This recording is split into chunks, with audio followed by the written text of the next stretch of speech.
Hello friends, ಎಲ್ಲರೂ ಹೇಗಿದ್ದೀರಾ? Welcome back to my channel. ಇವತ್ತಿನ ವಿಡಿಯೋ ಮೂಲಕ ನಾನು ನಿಮಗೆ ಈಸಿಯಾಗಿ 10 ನಿಮಿಷದೊಳಗಡೆ ಮಾಡ್ಕೊಳ್ಳುವಂತಹ ಒಂದು ಬೋಂಡಾ ರೆಸಿಪಿನ ತೋರಿಸ್ಕೊಡ್ತಾ ಇದ್ದೀನಿ. ಸ್ಕೂಲಿಂದ ಮಕ್ಕಳು ಬಂದಿದ್ದ ತಕ್ಷಣ, ಆದರೆ ನೆಂಟರು ಯಾರಾದರೂ ಬಂದಿದ್ದ ತಕ್ಷಣ ಇಮಿಡಿಯೇಟಾಗಿ ನೀವೇನಾದರೂ ಸ್ನ್ಯಾಕ್ಸ್ ಮಾಡ್ಕೊಳ್ಬೇಕಂದ್ರೆ ಈ ಸ್ನ್ಯಾಕ್ಸ್ನ ನೀವು ಟ್ರೈ ಮಾಡಿ ನೋಡ್ಬೋದು. ತುಂಬ ಈಸಿಯಾಗಿ ಮಾಡ್ಕೋಬೋದು. ಕೇವಲ ಒಂದು ಆಲೂಗಡ್ಡೆ ಇದ್ದರೆ ಸಾಕು, ಈ ರೆಸಿಪಿ ರೆಡಿ ಆಗಿಬಿಡುತ್ತೆ.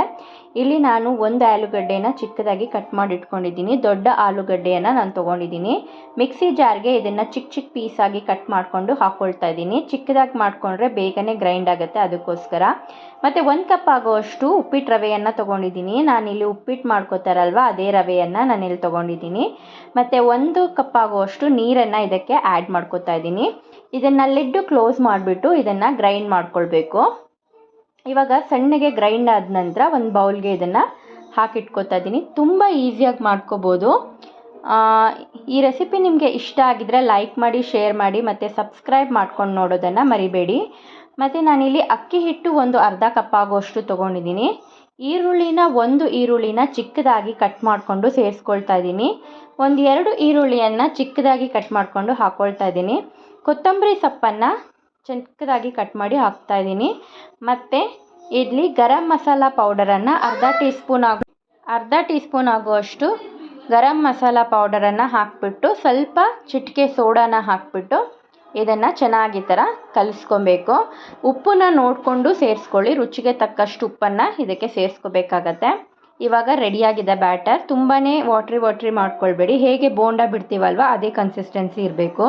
ಇಲ್ಲಿ ಎಣ್ಣೆ ಕೂಡ ಚೆನ್ನಾಗಿ ಕಾದಿದೆ. ನಾನಿವಾಗ 1 ಸ್ಪೂನಲ್ಲಿ ತೊಗೊಂಡು ಈ ರೀತಿಯಾಗಿ ಬಿಟ್ಕೋತಾ ಇದ್ದೀನಿ. ಎಣ್ಣೆ ಕೂಡ ಏನು ಹೀರ್ಕೊಳ್ಳಲ್ಲ, ಇದು ತುಂಬಾ ಚೆನ್ನಾಗಿ ಬರುತ್ತೆ ನೋಡಿ. ಕೇವಲ 10 ನಿಮಿಷದಲ್ಲಿ ನೀವು ಈ ರೀತಿಯಾದಂತಹ ಸ್ನ್ಯಾಕ್ಸ್ನ ಮಕ್ಕಳಿಗೆ ರೆಡಿ ಮಾಡಿಕೊಡ್ಬೋದು ನೋಡಿ. ಈ ಥರ ನೀವು ಹಾಕ್ಕೊಳ್ಬೇಕಾಗತ್ತೆ. ಎಲ್ಲದನ್ನು ನೀಟಾಗಿ ಈ ಥರ ಒಂದೇ ಸೈಜಲ್ಲಿ ಹಾಕ್ಕೊಂಡ್ರೆ ನಿಮಗೆ ಅದು ಎಕ್ಸ್ಪೆಂಡ್ ಆಗಿಬಿಟ್ಟು ಕರೆಕ್ಟಾದ ಸೈಜ್ಗೆ ಬರುತ್ತೆ ನೋಡಿ. ಈ ಥರ ಒಂದು 2ರಿಂದ 3 ನಿಮಿಷ ಬೇಯಿಸಿದ ನಂತರ ಇದನ್ನು ತಿರುಗಿ ಹಾಕ್ಕೊಂಡು ಈ ಥರ ರೆಡಿ ಆಗುತ್ತೆ. ಈ ಕಲರ್ ಬಂದಿದ್ದ ನಂತರ ನೀವು ಇದನ್ನು ತೆಗೆದಿಟ್ಕೋಬೋದು. ಹೀಗೆ ನಾನು ಎಲ್ಲದನ್ನು ಮಾಡಿಟ್ಕೊಂಡಿದ್ದೀನಿ. ಕ್ರಿಸ್ಪಿ ಆದಂತಹ, ಇನ್ಸ್ಟೆಂಟ್ ಆದಂತಹ, ಕೇವಲ 10 ನಿಮಿಷದಲ್ಲಿ ಮಾಡಿಕೊಳ್ಳುವಂತಹ ರೆಸಿಪಿನ ನಾನು ನಿಮಗೆ ತೋರಿಸ್ಕೊಟ್ಟಿದ್ದೀನಿ.